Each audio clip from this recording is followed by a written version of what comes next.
Wait, Tarzan! With those famous last words from Jane, Tarzan rips off her evening gown and throws her in the lagoon. What follows is a delicate dance beneath the water as Tarzan's chiseled body swirls gracefully around Jane's nude figure. The sequence lasts over a minute, features full frontal nudity, and doesn't deny the nature of Tarzan and Jane's erotic, unmarried relationship. The year is 1934, and Hollywood has gone off the rails. The signs are everywhere. Every boundary that the film industry could push was being shoved, gleefully so, leading to vociferous public outcry and threats of harsh censorship from the federal government. The problem's not just the nudity in Tarzan and his mate, nor is it in Queen Christina, 1933, where Queen of the Box Office Greta Garbo kisses a woman on the mouth and bemoans the end of their love affair. It's not when Gertrude Michael swoons a song about sweet marijuana to a chorus of half-naked women in Murder at the Vanities, 1934.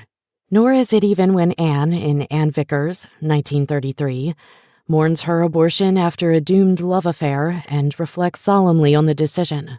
No, these moments aren't isolated incidents, but a culmination of Hollywood's most desperate and daring period of filmmaking. The pre-code era.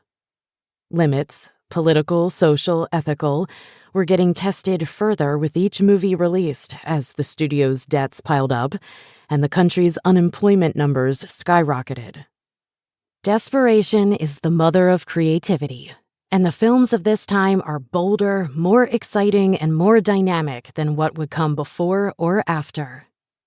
Some aspects of pre-code cinema are easy to define. First, the dates.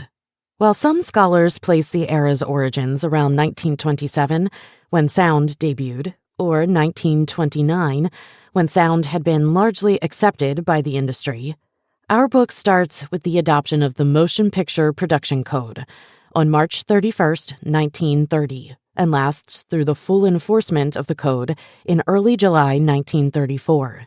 This is awkward, but we have to get it over with.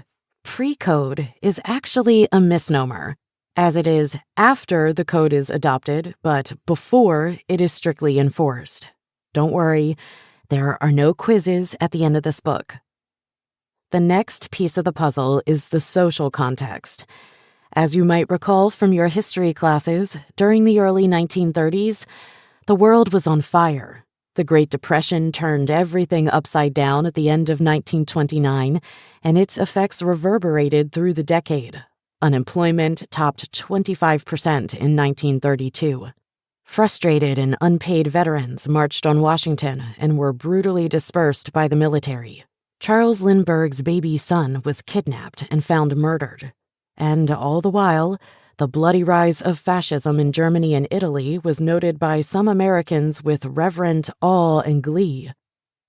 Both the country and Hollywood woke up every day with a sword over their heads, and for the latter, empty theaters to fill. Exhibitors needed product. Audiences needed escapism. How would they provide? The 8 major studios that ran Hollywood in 1930 had seen the explosion of the talkies in 1927, a major investment of money not just in equipment, but also the theaters they owned. And now their bottom lines were threatened. All the studios struggled with finances, with only Metro-Goldwyn-Mayer, MGM, remaining in the black through the decade. To keep listening to this audiobook for free, click the link in the description. It will take you to a free Audible trial where you can listen to this and many other books for free for 30 days.